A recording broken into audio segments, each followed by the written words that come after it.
का कि आपने मुझे इस मंच पर बोलने का मौका दिया।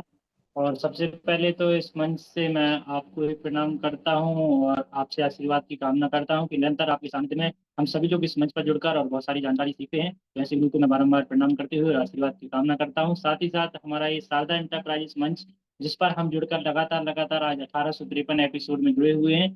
तो ऐसे ही मैं शारदा एंटरप्राइजेस मंच को अभी बारंबार प्रणाम करता हूँ कि जिस मंच पर जुड़कर हम बहुत सारी जानकारी सीख पा रहे हैं। और इस मंच पर जैसा कि हम देख पा रहे हैं, हमारे बीच में अ, हमारे वेलकम के लिए आए हुए हमारे ही अपलाइन, जिनके सानिध्य में मैं प्रतिदिन इस मंच पर जुड़कर और बहुत सारी जानकारी सीखता हूँ और जो कुछ भी सीख पाता हूँ उनके माध्यम से वही जानकारी मैं इस मंच पर रख पाता हूँ। तो ऐसे आदरणीय रविंद्र सिंह राजपूत सर जी को मैं बारंबार प्रणाम करती हूँ और आपसे आशीर्वाद की कामना करता हूँ।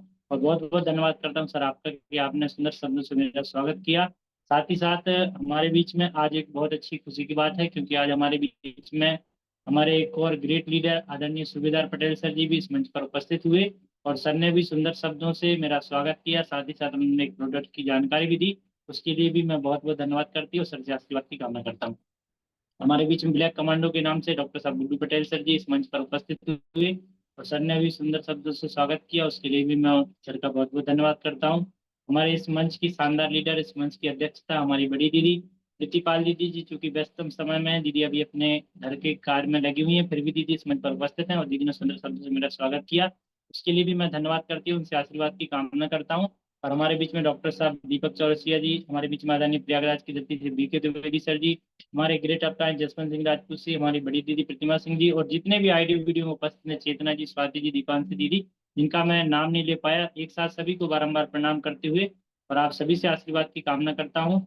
और जैसा कि कल जो मैंने टॉपिक रखा हुआ था आप सभी के बीच में क्लोजिंग को लेकर, क्योंकि हमारा जो ये मंथ है एक एंड की ओर जा रहा है, ये मंथ जो है समापन की ओर जा रहा है। तो कहीं ना कहीं जो हमारा क्लोजिंग का विषय था उसको रखना थोड़ा सा जरूरी था हमारे सर के सानिध्य में। तो उस टॉपिक को सर ने मुझे दिया और उस टॉपिक को मैंने बखूबी तरीके से जितना भी मैंने अभी तक जाना समझा उसको रखने का प्रयास किया। और उसी को देखते हुए चूंकि हमने क्लोजिंग जब इतनी अच्छी कर ली, क्लोजिंग समझ ली कि क्लोजिंग होता क्या है, क्लोजिंग करनी कैसे चाहिए, क्लोजिंग के क्या आधार होने चाहिए, कितने प्रकार की हमारी कंपनी में क्लोजिंग होती है, और किन किन हम 10 पॉइंटों को, ऐसे पॉइंट जिनको हम यदि सीखते हैं और उन पर अगर फॉलो करते हैं तो हम अच्छी एक क्लोजिंग कर पाएंगे। तो उसी को मैंने लेते हुए कल क्लोजिंग का टॉपिक रखा हुआ था आप सभी के बीच में, और आज एक फिर से एक नया टॉपिक आप सभी के बीच में लेकर आया हुआ हूँ, जो जस्ट क्लोजिंग के बाद का ही टॉपिक है कि हम अल्टोस का गुड स्टार्टअप क्या है। गुड स्टार्टअप क्या है, इसका मतलब ये कि जो हमारी ओपनिंग सिस्टम जिसको कहना चाहिए, कि जब हम अपनी इस कंपनी में आए हुए, हमने अपने कंपनी के प्लान को समझ लिया, हमने कंपनी के लगभग बहुत सारे प्रोडक्टों को जान लिया, लेकिन अब हम इस व्यापार को स्टार्टअप कैसे करें, हम किन बातों को ध्यान रखें, किन सारी चीजों को लेकर हम जो है क्या क्या ध्यान रखना चाहिए, कि यदि हम इन बातों को ध्यान रखते हैं तो शानदार तरीके से हम अपने व्यापार को कर पाएंगे। तो वही सब मैं बातें आप सभी के बीच में रखने वाला हूँ कि कैसे किया जाता है अल्टोस व्यापार का आरंभ। ये मेरा आज का टॉपिक है। आशा करता हूँ जो मैं जानकारी रखने वाला हूँ आप सभी लोग को भी जानकारी समझ में आई होगी। तो मैं अपने सेशन की शुरुआत करता हूँ और आप सभी के बीच में मैं छोटा सा परिचय रखना चाहता हूँ। मैं अमित गर्ग मध्य प्रदेश के एक छोटे से डिस्ट्रिक्ट दमोह जिले से पिछले लगभग 6 से 7 मंथ से इस व्यापार में लगातार लगातार जुड़ रहा हूँ और सीख रहा हूँ, और सीखते हुए अपने इस व्यापार को पार्ट टाइम में, फुल टाइम में, जब भी जैसे समय मिलता है निरंतर इस व्यापार को कर रहा हूँ। तो आज हम बात करने वाले हैं हमारे अल्टोस के गुड स्टार्टअप क्या है इसके बारे में। तो इसका जो सबसे प्रथम जो पॉइंट होता है वो होता है हमारा यूज द प्रोडक्ट। अब यही पॉइंट हमारा पहले क्यों होता है, क्योंकि सर्वप्रथम ये हमारे लिए इसलिए आवश्यक है कि जैसे ही इसका नाम वैसा काम, यूज द प्रोडक्ट, यानी कि हम इन प्रोडक्टों का उपयोग करें। तो हमें सर्वप्रथम क्या करना होगा कि हमें उन प्रोडक्टों का जो है स्वयं उपयोग करना पड़ेगा, और स्वयं उपयोग करने के साथ साथ हम सर्वप्रथम जब इस कंपनी में आ रहे हैं तो हमने उपयोग कर लिया, हमने उस सारे प्रोडक्टों को जान लिया, समझ लिया। अब हमारा सबसे पहला जो कर्तव्य बनता है, सबसे पहली जो हमारी रिस्पॉन्सिबिलिटी बनती है, वो होती है कि हम किसी ना किसी, जो हमारा डिस्ट्रीब्यूटर है, जो हमारे इस व्यापार में आया हुआ है या जिसको हम इस व्यापार में लेकर आना चाहते हैं, उसको हम अल्टोस कंपनी के किसी भी गुणकारी प्रोडक्ट, कोई भी एक प्रोडक्ट की हम जो उसके लाभों से उसको परिचित कराएं, उसमें यानी कि कहना चाहिए कि सरल शब्दों में हम क्या कहें कि कोई भी जो डिस्ट्रीब्यूटर है जो अल्टोस का एक या दो या इससे कोई अधिक प्रोडक्ट हैं उनके बारे में कहीं ना कहीं हमको दिखाता है। ये हमारा यूज प्रोडक्ट के अंतर्गत आता है कि हम उन प्रोडक्टों को दिखाते हैं। उसके साथ साथ हम उनके लाभ और गुणों से भी परिचित कराते हैं कि सर्वप्रथम हमने उस प्रोडक्ट को दिखाया उस व्यक्ति को, उस प्रोडक्ट को दिखाने के बाद हमने उसके क्या क्या गुण हैं, क्या क्या उसमें इंग्रेडिएंट्स, क्या क्या जो है उसमें जड़ी बूटियां शामिल की गई जिनके माध्यम से वो बना हुआ है, ये सारी चीजें हम कहीं ना कहीं उसके गुणों से परिचित कराते हैं।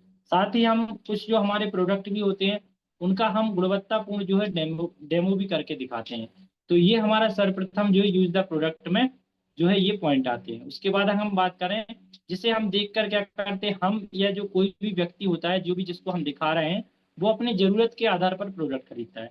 जब हम ये सारी चीजें व्यक्ति को दिखाते हैं यूज द प्रोडक्ट के अंतर ये कि हम उस व्यक्ति को लाए उसको शानदार किसी भी एक या दो प्रोडक्ट की हमने जानकारी दी, तो उस व्यक्ति को हमने डेमो दिखाया। डेमो दिखा जो भी प्रोडक्ट है उसकी जरूरतों के साथ बात करें, हम हमारा ओरिजिनल टूथपेस्ट ओरीफ्रेश टूथपेस्ट, हमारा तुलसी पावर, एलोवेरा, डिस्टॉप, केसर साबुन, नेत्र ज्योति, तो और भी हमारे बहुत सारे प्रोडक्ट हैं। तो इसमें से जो भी कोई भी प्रोडक्ट व्यक्ति को अच्छा लगता है वो प्रोडक्ट खरीदता है। अब हमने प्रोडक्ट व्यक्ति को दे दिया, जब हम या फिर जो हमारा यूजर जो हम स्वयं उपयोग कर रहे हैं या फिर जो हमारा यूजर है वो जब प्रोडक्ट का उपयोग करता है तो उसके जो गुण होता है उनको लाभों को लेता है, तो कहीं ना कहीं व्यक्ति जो है उस प्रोडक्ट की गुणवत्ता को समझ जाता है। क्योंकि अभी हमने जितना भी बताया उस व्यक्ति ने उतना ही जाना, लेकिन जब व्यक्ति ने उस प्रोडक्ट को स्वयं लिया, स्वयं उसका रिजल्ट समझा, तो उस प्रोडक्ट का जो है शानदार तरीके से वो जानकारी समझ पाया। और उसका जब वो उस प्रोडक्ट का लाभ लेता है तो उसको एक विश्वास है दिया हुआ है, तो उसके अंदर एक विश्वास जो जग जाता है कि हाँ ये प्रोडक्ट सच में काम करते हैं।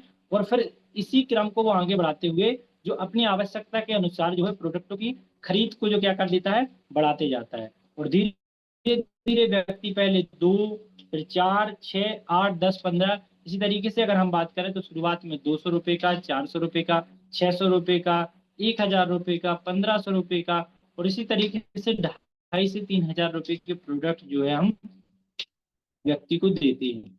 तो जैसे ही व्यक्ति जो है धीरे धीरे व्यक्ति 1000 रुपए के लगभग प्रोडक्ट खरीदना आरंभ कर देता है, तो सर्वप्रथम हमारा जो समय हमें क्या करना चाहिए, जब भी हमारा व्यक्ति जो तैयार हो गया धीरे धीरे 200 रुपए, 500 रुपए, 1000 रुपए के प्रोडक्ट लेना चालू कर दिया और रेगुलर परचेसिंग में आ गया, तो सर्वप्रथम हमारा जो दायित्व बनता है जिस तरीके से जो हमें कंपनी की गाइडलाइन के अनुसार जो हमें दी जाती है, जो प्लान के अनुसार हमें बताया जाता है, तो उसी समय हमें लाभ को ध्यान में रखते हुए हमें क्या करना चाहिए, उस व्यक्ति का छूट कार्ड जिसको कहते हैं हम कंपनी का पास भी कह सकते हैं या ज्वाइनिंग प्रमाण पत्र भी कह सकते हैं, इसको बनाने की हमें सलाह देना चाहिए। क्यों?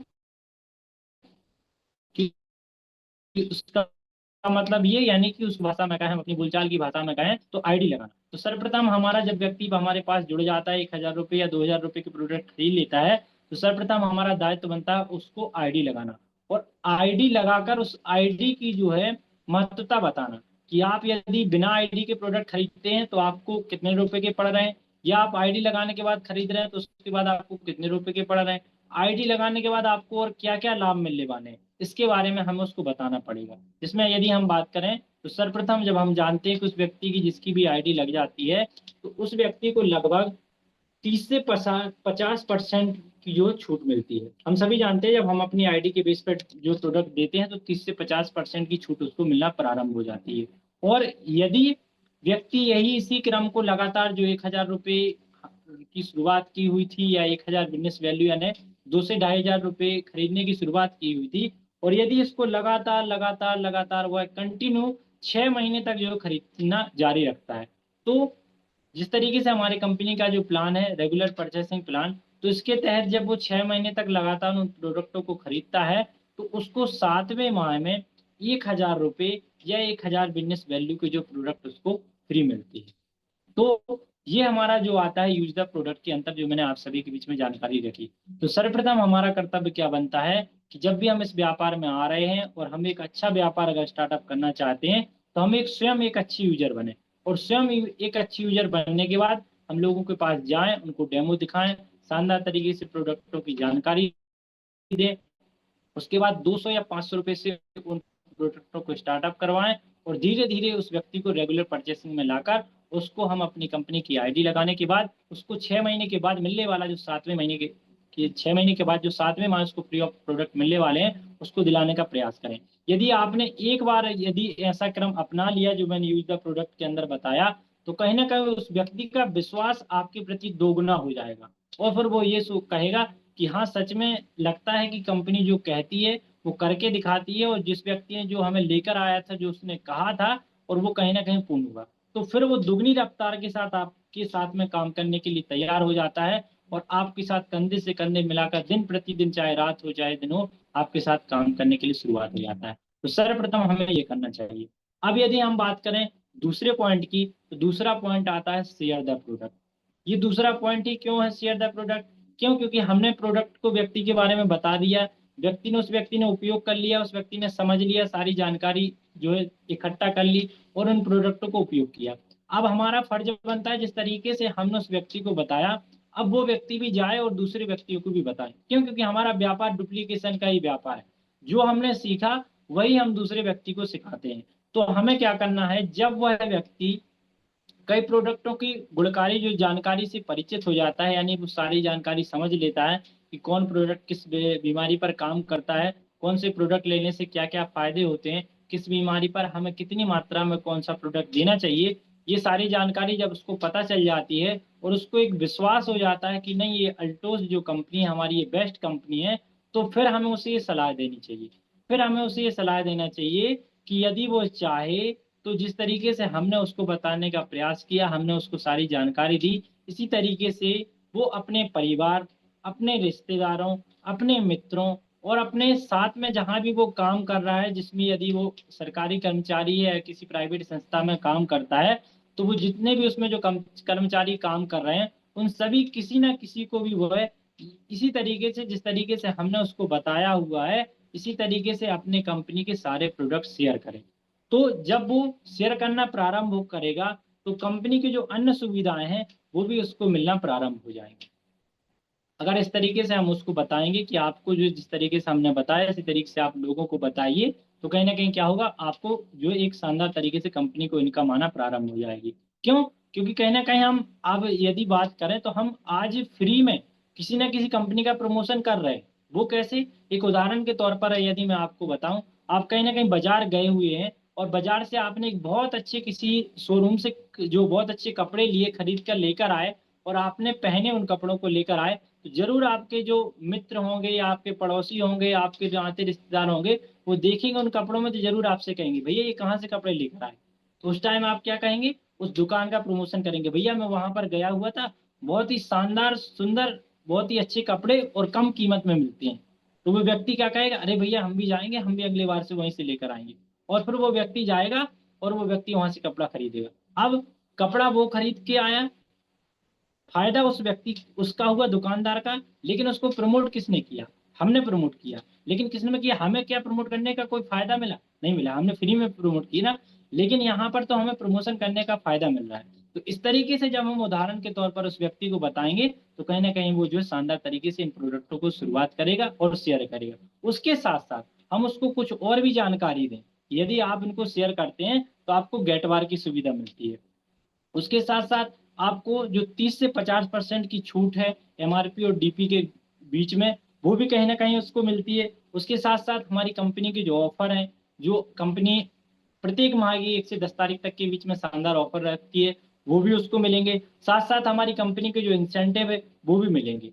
ये सारी जानकारी जब हम उसको देंगे और ये सारी उदाहरण के तौर पर हम बताएंगे, तो कहीं ना कहीं वो व्यक्ति भी हमारे साथ में काम करने के लिए तैयार होगा और फिर वो दुगनी रफ्तार से लोगों को बताएगा और लोगों को जानकारी देगा। क्यों? क्योंकि हमें करना क्या, हम दैनिक प्रक्रिया में यही काम करते हैं, वही हमें करना, कुछ अलग से नहीं करना। बस उस टाइम पे हम दूसरे का प्रमोशन करते थे, अब हमें अपने स्वयं की दुकान का प्रमोशन करना है, तो यही काम करना है। अब जैसे कि मैंने एक बात इसमें रखी, इंसेंटिव।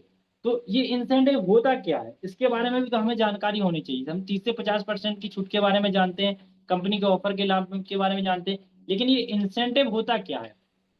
आपने सभी ने जानते होंगे, जब हम किसी प्राइवेट संस्था में काम करते हैं तो उसमें हमारी एक फिक्स सैलरी होती है, एक हमारा मासिक वेतन होता है फिक्स, कि आपको 10,000 या 15,000 रुपये मिल रहा है, वो तो आपको मिलता है। लेकिन जब आप कोई एक अच्छा काम करते हैं, कोई एक अच्छा शुरुआत करते हैं, जितना आपको टारगेट दिया गया है या जितना आपको काम दिया गया था वो काम जब आप पूर्ण कर लेते हैं, और उसके बाद जब और भी काम करते हैं, तो उसमें आपको कंपनी की तरफ से एक इंसेंटिव दी जाती है, जिसको हम क्या कहना चाहिए, पुरस्कार राशि।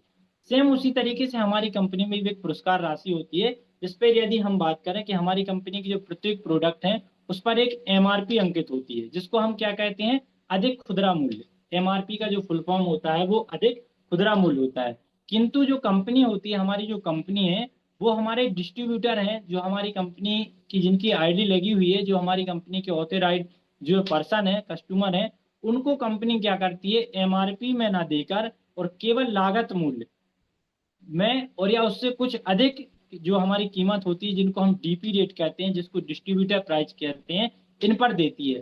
ताकि क्या करे, व्यक्ति जो इस डीपी और एमआरपी के बीच में जो मिलने वाला मार्जिन है 30 से 50% का, तो वो कहीं ना कहीं उस व्यक्ति को जो है लाभ प्राप्त हो सके। तो इसी संदर्भ में यदि हम बात करें कि एक और जो विशेष बात जो हमारी इंसेंटिव की आती है, जिसको हम मैंने अभी पहले ही बताया एक उदाहरण के तौर पर, जिसको हम प्रोत्साहन राशि भी कहा जाता है। तो कंपनी की जो प्रत्येक कीमत के आधार पर, हमारी कंपनी की जितने भी जो प्रोडक्ट हैं उनकी कीमत के आधार पर एक बिजनेस वैल्यू तय करती है। अब ये बिजनेस वैल्यू क्या होता है, ये भी हम सभी थोड़ा सा समझ लें। तो बिजनेस वैल्यू क्या होता है, हमारा जो एक प्रोडक्ट होता है उस पर कंपनी एक बिजनेस वैल्यू निर्धारित करती है।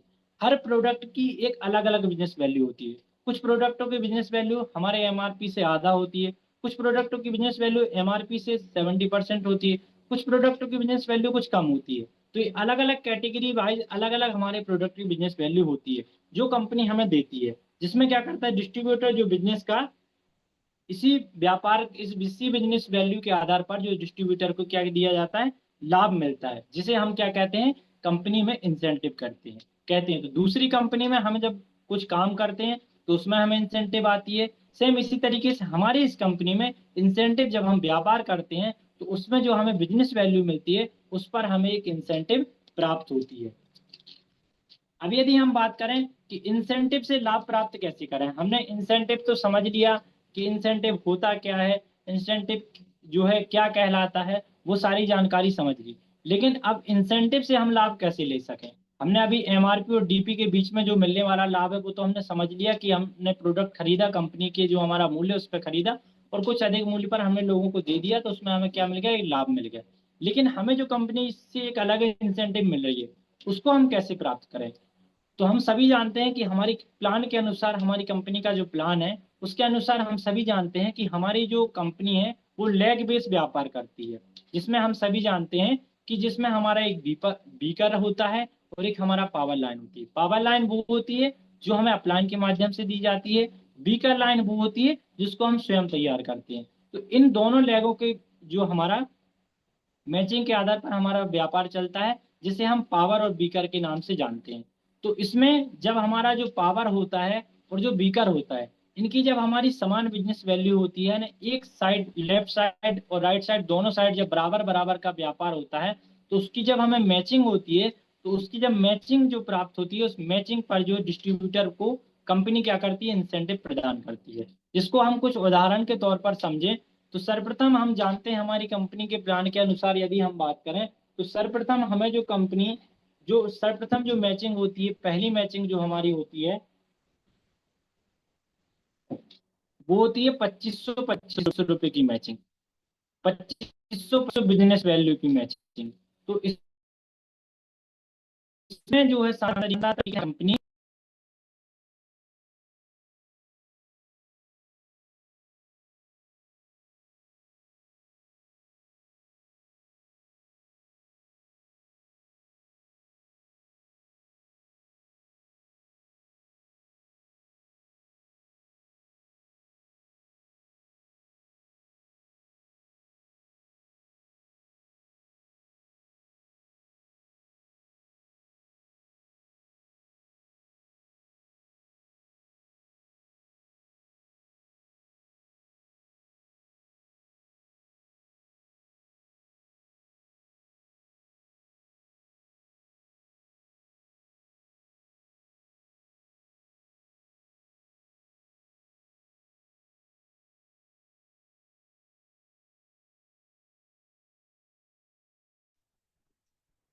अमित जी का जो है, जहाँ तक है, नेटवर्क चला गया है या मोबाइल गर्म हो गया। भी इस व्यापार में मैचिंग के बारे में कि मैचिंग किस तरीके से होती है और किस तरीके से हमें कैसे इंसेंटिव मिलती है। तो सर्वप्रथम हमारी कंपनी के प्लान के अनुसार यदि हम बात करें तो जो हमारी पहली मैचिंग होती है वो 2,500 बिजनेस वैल्यू की मैचिंग होती है, जिसमें सर्वप्रथम जब 2,500 बिजनेस वैल्यू की मैचिंग करते हैं तो शानदार तरीके से हमें एक पिन प्राप्त होती है जिसको मैनेजर पिन कहते हैं। अब हम यदि शुरुआत करें तो आप सभी जानते होंगे कि मैनेजर जो पिन होती है, यदि हम अन्य व्यापार में करें बात करें तो मैनेजर अपने आप में एक शानदार पिन होती है। आप सभी जानते हैं बैंक की यदि पोस्ट की बात करें तो सबसे बड़ी पिन होती है वो मैनेजर होती है। तो इसी तरीके से हमारी कंपनी ने भी हमें शुरुआत में जो पिन से नवाजती है वो भी मैनेजर पिन से नवाजती है, यानी कि हम कंपनी के कहीं ना कहीं क्या हो चुके हैं, इस व्यापार के जो अपना स्वयं का व्यापार है उसमें हमने एक मैनेजर पिन अचीव कर लिए। और जब हम मैनेजर पिन अचीव करते हैं तो शानदार तरीके से हमें 400 रुपए की इंसेंटिव कंपनी की तरफ से मिलती है। इसी तरीके से जब हम 5-5 हजार बिजनेस वैल्यू की मैचिंग करते हैं, यानी कि 5-5 हजार लगभग 10 से 15-15 हजार रुपए, 15 हजार लेफ्ट साइड, 15 हजार रुपए राइट साइड की जब हम मैचिंग करते हैं, 5-5 हजार बिजनेस वैल्यू की मैचिंग करते हैं तो शानदार तरीके से हमें कंपनी की तरफ से 800 रुपए की इंसेंटिव प्राप्त होती है और अन्य लाभ भी मिलते हैं। इसी तरीके से हमारी कंपनी के अनुसार यदि हम तीसरा जो हमारा जो पिन होती है उसकी बात करें तो 10-10 हजार बिजनेस वैल्यू की मैचिंग, जिसको लगभग हमने पिछले 3 मंथ से लगातार मैंने इस पिन को अचीव किया हुआ है और लगातार 3 महीने तक इसको मेंटेन करके एक शानदार पिन अचीव करके एक शानदार जो ऑफर का लाभ दिया हुआ है। तो इस पिन की यदि हम बात करें, जब 10-10 हजार बिजनेस वैल्यू की हम मैचिंग करते हैं तो हमें एक शानदार पिन प्राप्त होती है जिसको हम कहते हैं चीफ एजुकेटिव पिन। इसमें लगभग हमें 1,200 रुपए की इंसेंटिव और अन्य लाभ मिलाकर लगभग 17 से 1,800 रुपए की इनकम प्राप्त होती है। इसी तरीके से हमारी एक और जो शानदार पिन होती है, जिस पिन के बाद ही कंपनी के में हमें कोई ना कोई एक शानदार तरीके से दर्जा दिया जाता है, जिसकी हम बात करें 25-25 हजार बिजनेस वैल्यू की मैचिंग। और जिस पिन को हम बात करें जिसको हम कहते हैं डायमंड, डायमंड पिन जो कि एक अपने आप में जिसको हीरा भी कहा जाता है। और ये पिन जब हम नवाज देते हैं, इस पिन को जब हम प्राप्त कर लेते हैं तो कंपनी की नजरों में हम एक शानदार लीडर जाने जाते हैं। तो जब ये पिन हम प्राप्त करते हैं तो उसमें हमें लगभग 5,000 रुपए से इंसेंटिव प्राप्त होती है, जो लगभग 7,500 रुपए की अन्य लाभों सभी ऑफरों को मिलाकर 7,500 रुपए की इंसेंटिव प्राप्त होती है। इस तरीके से और भी हमारी पिने हैं। तो लगातार हम बात करें तो इस तरीके से जितनी भी हम अधिक अपनी बिजनेस वैल्यू अर्निंग करेंगे, जितनी अधिक हम मैचिंग करें, इसी तरीके से हमें और धीरे धीरे और अधिक आय प्राप्त हो जाएगी और अधिक अधिक हमें इनकम जो है प्राप्त होती रहेगी। इसी तरीके से हम यदि बात करें, ये तो हमने समझ लिया कि इंसेंटिव हमें इस तरीके से प्राप्त होती है। इसके साथ साथ हमारा एक और इंसेंटिव जो हमारा प्राप्ति का स्तर क्या है। अब ये दिमाग में हमारे क्वेश्चन आता है कि इंसेंटिव हमने प्राप्त कर ली, अब इसका स्तर क्या है। हमें इंसेंटिव मिल तो रही है, ये तो हमें मैचिंग के आधार पर मिल रही है, लेकिन इसके साथ साथ में हमारा एक और आधार है जिसमें हमें कुछ और भी इंसेंटिव मिलती है। तो उसकी जब हम बात करें तो हम सभी यदि प्लान के अनुसार बात करें, हम सभी जानते हैं कि जब हम इस व्यापार में आते हैं और जब हम प्रोडक्ट खरीदते हैं तो उन प्रोडक्टों की खरीदारी पर भी हमें कुछ ना कुछ इंसेंटिव मिलती है। उस पर भी हमें कंपनी कुछ ना कुछ लाभ देती है। मैचिंग पर तो हमें दे रही है, लेकिन जो हम प्रोडक्ट खरीद रहे हैं उसकी जो बिजनेस वैल्यू हमें प्राप्त हो रही है, बिलिंग हो रही है, उस पर भी इंसेंटिव देती है। तो सर्वप्रथम यदि हम बात करें, 100 बिजनेस वैल्यू से लेकर 499 बिजनेस वैल्यू की जब आप खरीदारी करते हैं तो उसमें आपको 5% इंसेंटिव प्राप्त होती है। इसी तरीके से जब हम 499 रुपए से ऊपर यानी कि 500 रुपए से ऊपर की खरीदारी करते हैं और 4,999 रुपए तक, यानी कि 500 रुपए से लेकर 4,999 रुपए तक की 99 बिजनेस वैल्यू, सॉरी रुपए नहीं, 4,999 बिजनेस वैल्यू की जब आप खरीदारी करते हैं तो उस पर हमें 10% इंसेंटिव देती है। इसी तरीके से जब आप 4,999 से प्लस यानी कि 5,000 बिजनेस वैल्यू से प्लस या फिर और भी अधिक अनंत तक जितनी भी आप बिजनेस वैल्यू की खरीदारी करते हैं तो उस पर आपको 14% जो इंसेंटिव देती है। तो इस तरीके से कंपनी हमें मैचिंग पर तो इंसेंटिव दे रही है, साथ ही साथ जो हम अपने प्रोडक्ट खरीद रहे हैं उस पर भी इंसेंटिव देती है। तो ये भी कहीं ना कहीं हमारी जो है हम लाभ प्राप्ति का एक साधन है, जो हम यदि अपना एक गुड स्टार्टअप जब व्यापार करना चाहते हैं तो ये सारी जानकारी हम अपने स्वयं को जाननी चाहिए और साथ ही साथ जिसको हम इस व्यापार में लेकर आ रहे हैं उसको भी ये जानकारी देनी चाहिए। अब जब हम किसी नए लीडर को इतना ज्ञान दे चुके होते हैं तब वो क्या करता है, अपने व्यापार की एक शानदार शुरुआत करता है। और जब वो शुरुआत करता है तो उसे ही हम क्या कहते हैं, गुड स्टार्टअप। जो कि आज का मेरा टॉपिक था, जिसको हम गुड स्टार्टअप के नाम से जानते हैं। यानी गुड स्टार्टअप यानी कि एक अच्छी शानदार पूर्ण जानकारी के साथ उत्साह पूर्वक एक अपने शानदार व्यापार की शुरुआत करना, ये कहलाता है हमारा गुड स्टार्टअप जो है व्यापार। अब इसी तरीके से जैसे कि मैं बात करूं कि कल जो मैंने आप सभी के सामने एक शानदार तरीके से एक टॉपिक रखा हुआ था, जिसको हम क्लोजिंग के नाम से जानते हैं, उसमें मैंने कुछ बिंदुओं पर आप सभी के बीच में चर्चा भी की हुई थी, जिसको हम एक अच्छी क्लोजिंग के नाम से जानते हैं। तो उसी सीरीज में मैं आज भी आगे बढ़ाते हुए कुछ पॉइंट आप सभी के बीच में लेकर आया हूँ। क्योंकि कल जो हमने बात की हुई थी, वो बात की हुई थी कि क्लोजिंग करते समय हमें किन किन बातों का ध्यान रखना चाहिए। कि जब हम उन बातों को ध्यान रखेंगे, 8 से 10 पॉइंटों के बीच में उन जानकारी को रखेंगे, तो हम एक बहुत अच्छी क्लोजिंग कर पाएंगे। तो यदि उन 8 से 10 पॉइंट को के बारे में जो मैंने आपको बताया था, यदि उन सारी बातों को समझते हैं तो इसी तरीके से, यदि ये तो हमने क्लोजिंग की बात की, अब जब हम अगले माह की शुरुआत करना चाहते हैं, अगले महीने का हम व्यापार स्टार्टअप करना चाहते हैं, तो उस समय हमें किन किन बातों का ध्यान रखना चाहिए। क्यों? क्योंकि जब हम किसी चीज का समापन कर रहे हैं उस टाइम तो हम ध्यान रख रहे हैं, लेकिन जब हम शुरुआत कर रहे हैं तो उस समय भी हमें कुछ बातों का ध्यान रखना चाहिए। जिससे हम क्या कर सकते हैं, यदि हम इन सारी चीजों को ध्यान रखते हैं जिन पर हम चर्चा करने वाले हैं, तो उन बिंदुओं को हम यदि हम एक शब्द में समझें तो उसको कहना चाहिए जो है सुपर पूर्व प्लान। यानी कि जिसको क्या कहना चाहिए, बिफोर प्लानिंग। यानी कि व्यापार स्टार्ट करने से पहले हम किन चीजों को ध्यान रखना चाहिए, उनको हम कह सकते हैं सुपर पूर्व प्लान। तो यदि अगले महीने में कितना और अधिक व्यापार किया जाए और वह किस तरीके से प्राप्त होगा, इसको ही हम क्या कहते हैं, प्री प्लानिंग। हमने जो अगले महीने हम व्यापार करने वाले हैं उसको हम किस तरीके से करना चाहते हैं, उसको हम प्री प्लान भी कह सकते हैं। तो जिसके कुछ बिंदु मैं आप सभी के बीच में रखने वाला हूं, यदि 8 से 10 बिंदुओं को हमने समझ लिया और जान लिया, तो शानदार तरीके से हम अपने व्यापार को कर पाएंगे। तो सर्वप्रथम यदि हम बात करें, तो हमारा जो पहला पॉइंट है वो है आईडी विस्तार संख्या। आईडी विस्तार संख्या क्या होगी? कहने का मतलब ये है कि पिछले मंथ हमने जितनी आईडी लगाई हुई थी, जितनी नई आईडी लगाई हुई थी, हमने पिछले मंथ मान लीजिए 10-10 नई आईडी लगाई हुई थी, 10 लेफ्ट में और 10 राइट में। तो इस मंथ हमारी कितनी आईडी लगाने का प्लान होना चाहिए?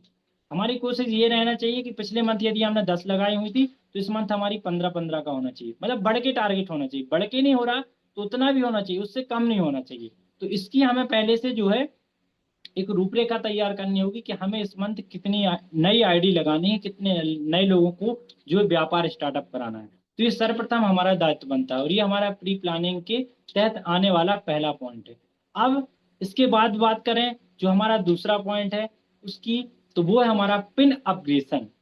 पिन अपग्रेशन, जैसा कि आप नाम से ही समझ रहे हैं, पिन अपग्रेशन यानी कि जिस तरीके से हमारी कंपनी एक शानदार पिन हम सभी को देती है, जब हम किसी भी व्यापार की मैचिंग करते हैं तो इंसेंटिव प्राप्त होती है, उस पर हमें शानदार कंपनी एक पिन से नवाजती है। तो हम इसी तरीके से पिछले मंथ हमने कितने लोगों को नई पिन से जो दी हुई थी, नई पिनों से जो उनको प्राप्त करवाई थी, कितने लोगों को हमने मैनेजर पिन से अचीव करवाया था, वो कितने लोग थे, और इस मंथ हम कितने लोगों को लेने वाले हैं। पिछले मंथ यदि हमने 2 लोगों को मैनेजर पिन अचीव करवाई थी, तो क्या इस मंथ हम 4 या 6 लोगों को मैनेजर पिन अचीव करवाने वाले हैं? पिछले मंथ हमने 2 लोगों को एजुकेटिव पिन अचीव करवाई थी, तो क्या इस मंथ हम 4 या 6 लोगों को एजुकेटिव पिन प्राप्त करवाने वाले हैं?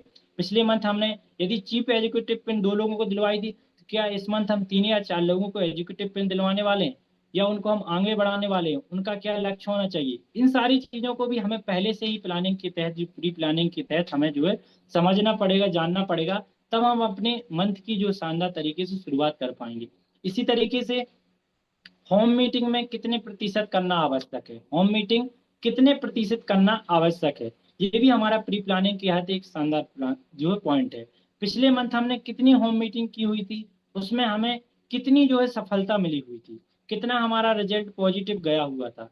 तो इस मंथ हमें और कितनी अधिक होम मीटिंग करने की आवश्यकता है कि हमारा उससे और अच्छा रिजल्ट मिले, और अच्छा व्यापार बढ़े, और अच्छे हमें उसमें जो है अधिक लाभ मिले। तो इसकी भी हमें प्रतिशत मात्रा कितनी अधिक बढ़ानी है, कितनी अधिक होम मीटिंग करनी है, इसकी भी हमें जो पहले से एक प्लानिंग करनी होगी। तो ये भी हमारा प्री प्लानिंग के तहत आने वाला तीसरा पॉइंट है।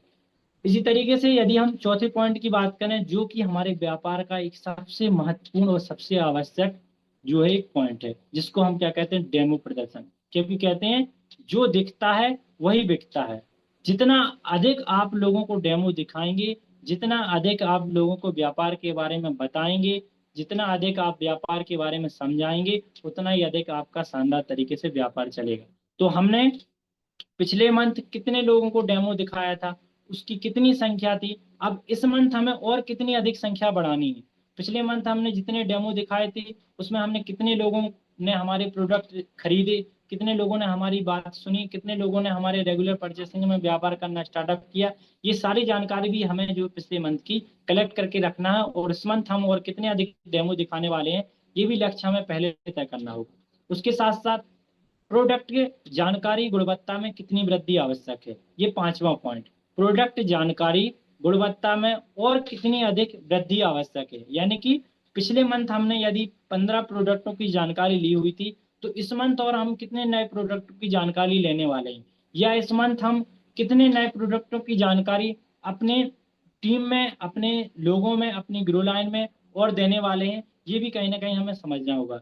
क्योंकि जितने अधिक हम प्रोडक्टों की जानकारी समझेंगे, जितने अधिक हम प्रोडक्टों की जानकारी अपने पास रखेंगे, उतना ही अधिक हम व्यापार कर पाएंगे। क्योंकि हम यदि फील्ड पर जा रहे हैं, मान लीजिए प्रोडक्ट हमारे पास है, उससे इलाज किया जा सकता है, लेकिन हमें उस प्रोडक्ट की जानकारी नहीं पता, तो हम लोगों को बता नहीं पाएंगे। और फिर बाद में आएंगे तो बाद में हमें जब उस पता चलेगा कि यार ये प्रोडक्ट तो था हमारे पास जिसकी हम जानकारी दे सकते थे, लेकिन क्या हमने उस प्रोडक्ट की जानकारी हमें पता नहीं थी, जानकारी के अभाव होने के कारण हम उस प्रोडक्ट की जानकारी नहीं दे पाए और उस कस्टमर को शानदार तरीके से लाभ नहीं दिला पाए।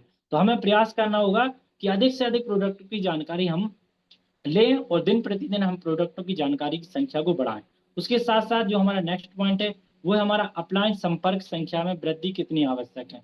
अपलाइन संपर्क संख्या में वृद्धि, इसका मतलब ये कि हम पिछले मंथ अपलाइन से हमने कितना संपर्क किया, हम जाते थे, हमने अपलाइन को कितनी बार फोन किया, कितने बार हमने उनसे प्लानिंग ली, कितने बार हमने समझा कि क्या क्या व्यापार करना चाहिए, कितने प्रोडक्टों की हमने जानकारी ली, कितनी होम मीटिंग उनके साथ की, कितनी होम मीटिंग में हमने उन्हें आमंत्रित किया, बुलाया, ये भी सारी जानकारी हमें समझना होगा। क्योंकि अपलाइन एक वो इस व्यापार का एक वो अहम जो है हमारे व्यापार में एक हिस्सा है जिसके बिना शायद कुछ भी असंभव है।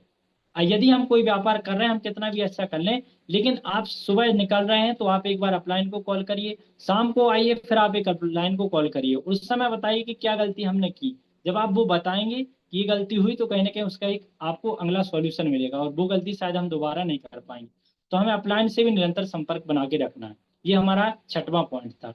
यदि हम सातवें पॉइंट की बात करें तो फील्ड के घंटों में हमने कितनी वृद्धि आवश्यक, हम जो फील्ड कर रहे हैं उसमें हमने कितना और अधिक हमें समय बढ़ाना है। यानी पिछले मंथ यदि हम दिन में 2 घंटे फील्ड करते थे या 1 घंटे फील्ड करते थे तो उसमें हमारा कितना रिजल्ट आया। अब इस मंथ का हमने नया नया जो टारगेट तय किया हुआ है तो उसमें और अधिक हमें कितनी फील्ड करने की आवश्यक है, ये भी कहीं ना कहीं हमें पहले से जो समझना होगा।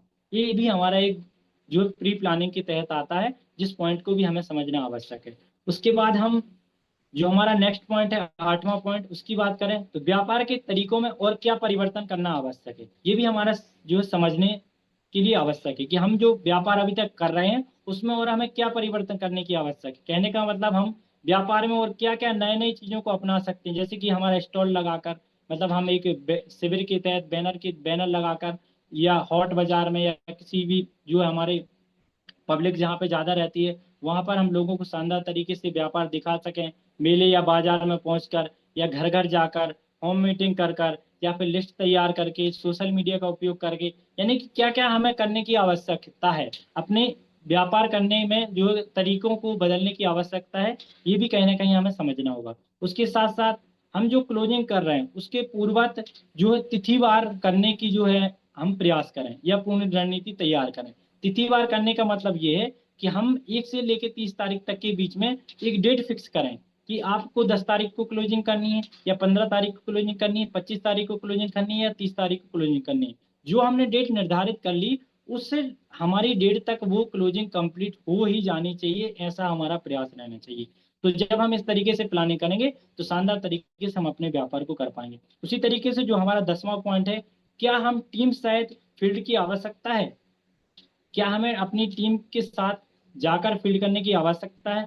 तो किन किन पॉइंटों पर जो हमें फील्ड करना है उसकी हमें सूची तैयार करना होगा। अपलाइन या ग्रेड लाइन से जो हमें तिथि मांगनी होगी, जब हम अपने जा रहे हैं, हम अपने व्यापार करने जा रहे हैं और जहां पर हो सकता है कि शायद हम अकेले जाकर व्यापार को उतनी अच्छी तरीके से ग्रोथ नहीं दे पा रहे, तो हम अपने अपलाइन की जो हेल्प ले सकते हैं। तो उसके लिए भी हमें पहले से प्लानिंग करनी होगी, किन किन पॉइंटों पर जो हमें व्यापार को कराना है। अपलाइन से हमें समय मांगना होगा, तिथि लेनी होगी, उसको डेट निर्धारित करनी होगी कि इस डेट पर हमें साथ में चलना है। तो ये भी कहीं ना कहीं हमें प्री प्लानिंग के तहत प्लानिंग करनी होगी। और जो हमारा नेक्स्ट और अंतिम पॉइंट है, जब हम अपने अन्य समयानुकूल आवश्यक परिवर्तन, यानी कि आप अपने समय के अनुसार भी जो अपनी फील्ड में परिवर्तन कर सकते हैं। जब आपके पास समय है, जब आपको यदि किसी दिन सुबह का समय मिल रहा है तो आप सुबह के टाइम जा सकते हैं, दोपहर का समय मिल रहा है तो दोपहर के समय जा सकते हैं, शाम का समय मिल रहा है तो शाम के समय पर जा सकते हैं। यानी कि जब भी आपके पास समय है उस समय आप जाइए, लेकिन प्रतिदिन जो है प्रयास करिए कि फील्ड पर जाने की कोशिश करिए। क्योंकि अब मेरा समय पूर्ण भी हो चुका है और मेरी जानकारी भी पूर्णता की ओर हो चुकी है, तो इसलिए मैं ज्यादा समय को ना लेते हुए और आज के सारांश की बात करता हूं कि जो मैंने आज आप सभी के बीच में रखने का प्रयास किया।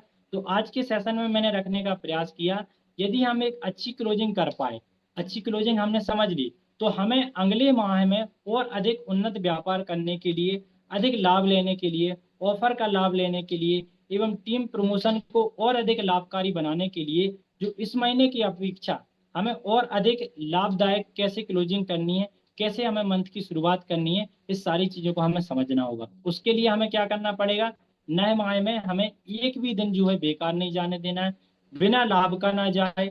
नए नए लोगों को टीम में कैसे लाएं, नेटवर्क को कैसे मजबूत बनाएं, यदि इत्यादि हम जो सारी चीजों पर चर्चा करेंगे। और जो मैंने 8 से 10 पॉइंट आप सभी के बीच में रखने का प्रयास किया, जिसको मैंने प्री प्लानिंग के सिस्टम के तहत आप सभी को बताने का प्रयास किया, यदि हम इसको फॉलो करते हैं तो निश्चित ही हम जो है पिछले माह की अपेक्षा एक बेहतर इनकम प्राप्त कर पाएंगे और शानदार तरीके से अपने व्यापार को लोगों के पास तक दिला पाएंगे। क्योंकि हमने एक अच्छी क्लोजिंग कर ली, ये हम सभी बहुत अच्छी तरीके से जानते हैं। लेकिन यदि हम एक मंथ की शुरुआत यदि हमारी गड़बड़ हो गई तो शायद फिर हम क्लोजिंग करने में जो पीछे रह जाएंगे और जो हमने टारगेट लक्ष्य तय किया हुआ है उसको हम पूर्ण नहीं कर पाएंगे। तो हमें प्रयास करना होगा कि शानदार तरीके से हम एक अच्छी मंथ की शुरुआत करें। 8 से 10 जो पॉइंट मैंने आप सभी के बीच में रखने का प्रयास किया उनको फॉलो करें, तो शानदार तरीके से हम लाभ ले पाएंगे। तो ये मेरी आज की जानकारी थी, मैंने आप सभी के बीच में रखने का प्रयास किया। आशा करता हूँ जो जानकारी मैंने रखी उसको आप सभी लोगों ने समझा होगा, और इसमें यदि कुछ गलतियां हो